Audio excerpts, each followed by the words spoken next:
Hey, World History kids. I'm really excited to go over some great answers with you today for week 2. So this was your assignment last week, and a lot of you guys wrote really great answers and great responses. I want to remind you, you need to answer every question with a complete sentence. And that last question, that investigative question, needs a 5-sentence paragraph. So anytime you have questions or need help or are unsure, you need to let me know well before it is due at 11:59 on Friday. Okay, so like by Thursday, you need to let me know if you're having problems. All right, let's go through these. So the first question, Jared, I took your answer about the two sides facing off, about the division of Europe, and then the consequences. So Jared wrote this great response. The U.S. led little typo, but led the NATO in Western Europe while Soviet Union led the Warsaw Pact in Eastern Europe. One consequence was that Berlin splits up to Democratic West Berlin and Communist East Berlin. So the capital city of Berlin was divided. Another consequence was that everyone was headed towards West Berlin because of low paid employment. This caused East Berlin to separate into two sides. So that sentence is a little bit bungled, but I get what you're talking about and the idea that, yes, people were fleeing East Berlin and they were trying to get to the West where they had more freedoms and more basic human rights. All right, and then lastly, another consequence was that Eastern Europe was protesting Soviet leaders because of their economic reforms for Poland and Hungary. So that is true. We're going to see protests all the way up until the Soviet Union loses its grip over these places. All right, thanks, Jared, for laying that one down for us.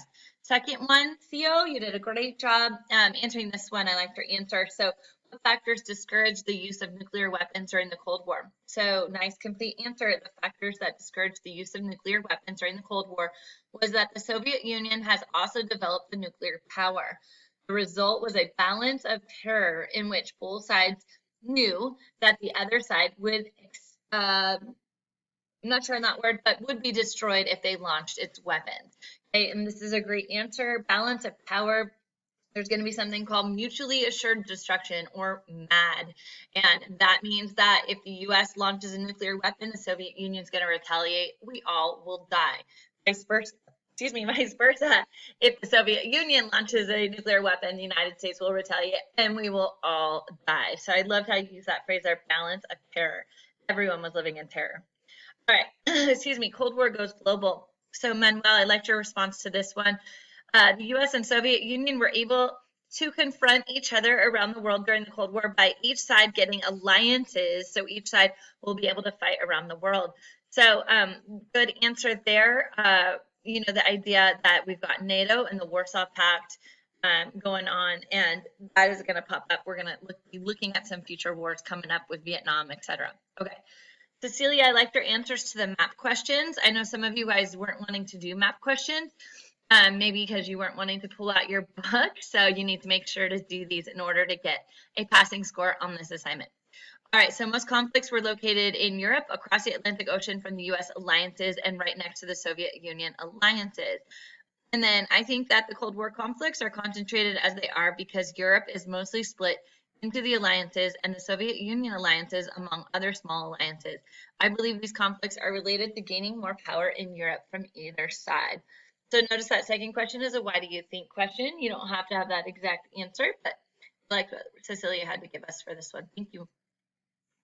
All right, Taisha, you did a nice job on this one, the infographic. Again, I saw some of these were blank. I know kids didn't want to pull out their books, but you got to pull out your books. All right, let's see. So Soviet nuclear missiles posed a threat to the U.S. because Cuba's location was right next to the U.S., less than 100 miles from Florida. Perfect, great answer. And then Khrushchev might have agreed to withdraw the missiles from Cuba to prevent a nuclear war from a nuclear war occurring due to how close they were in the United States. So yes, less than 100 miles off the coast of the United States. This was a very precarious situation. All right, thanks, Taisha. And this answer, Taylor helped me out. Thank you, Taylor. So how did the Soviet government handle critics of its policies? They handled critics of its policies by arresting the people who spoke out and sent them to prison camps. And hopefully you guys were all remembering that Soviet prison camps were called gulags. So don't forget that great term.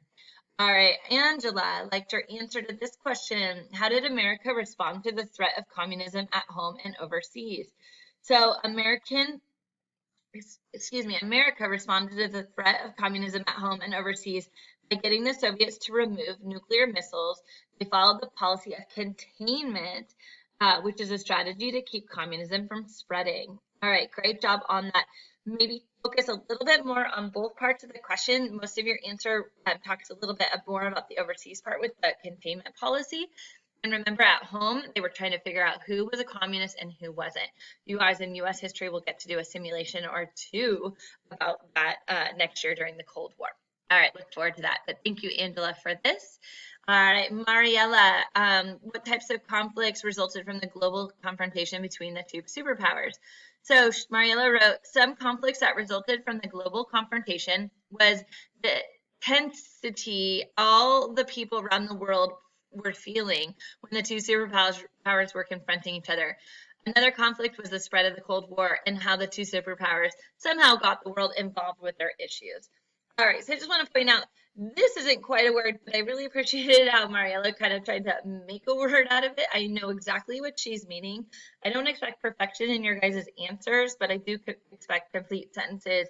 And I know where you're at right now, so I'm not going to accept work that's not of the standard. So confrontation was intensity. So how we might say this is the increased tension of all people around the world. So that was a really nice try on that word, Mariella. I appreciated that, and I love the rest of your response. So good job. All right, and then how did the buildup of nuclear weapons discourage their use? So Trinity said, buildup of nuclear weapons discouraged their use because it made each side in the Cold War resist using weapons for fear of unleashing devastating nuclear attack. So great answer back to that idea of mutually assured destruction, or that balance of terror that we heard about earlier. So great job, Trinity. All right, and then we had this nice chart. A lot of you guys put maybe one bullet in each box, but I want to show you what a great job Hallie did doing her compare contrast. So again, if this looks confusing, remember as you read, you're identifying similarities and differences between the Soviet Union and the United States. So as you read that paragraph about the Soviet Union, you would put stuff that only goes with the Soviet Union right here, and the stuff only with the United States right here. And then anything they had in the same together, you would put in the middle. So it's kind of like a Venn diagram. So similarities, they both were superpowers, exactly. They both built up massive militaries, massive foreign policies, very confusing foreign policies too. Weapons stockpiles, oh my gosh, so many crazy weapons. And both were afraid of this outcome. They got us to the brink of war, but they were very scared of it. So, and then on the opposite, United States is a free market economy. That's like, hey, you can go do pretty much any job that you want when you grow up. You get that option. You can start your own business. You work for someone else, all that kind of stuff. Or over here, if you guys remember the rock, paper, scissors activity we did way back in like October, everyone is equal. The government tells you what job you can have. And unfortunately, we're not going to do a simulation because we aren't in the classroom, but about how the people kind of suffered under this command economy because consumer products were the last things that were built. They were instead focusing on the weapons. So you might get a chair, but your chair might be really low quality and might have wobbly legs and be really annoying. Okay. All right. And then the investigative question, Jesus, I stole your answer. Let's see if I make that thing go away. So the military consequences of the Cold War was that both countries made nuclear weapons. East and West Berlin split into communism and democratic sides, and conflicts in Asia over communism spreading. Okay, and we're going to get into that in the next couple of weeks. The political consequences of the Cold War were that Cuba became a communist country. Another political issue that happened after the Cold War was that the Soviet Union was no longer an ally to the U.S. like in World War II. Political consequence in Europe was that Germany was struggling on the communist side and needed help. So, you did a great job. Some of you guys wrote me one sentence, and that's just not good enough. You can see here how much information Jesus gave me. It's clear he did some reading. It's clear he did some thinking, and he addressed both the military and political consequences, which I really, really appreciated. So, Jesus, great job on that, and a lot of you guys did a great job. So, hey, keep up the work. If you have questions, need help, please ask. It's very weird not seeing you guys every day. So please let me know. If you aren't enrolled in Remind, please enroll in Remind. That is the best way. Hey, let's keep doing what we're doing and doing a great job. All right, thanks guys. I appreciate your time tonight.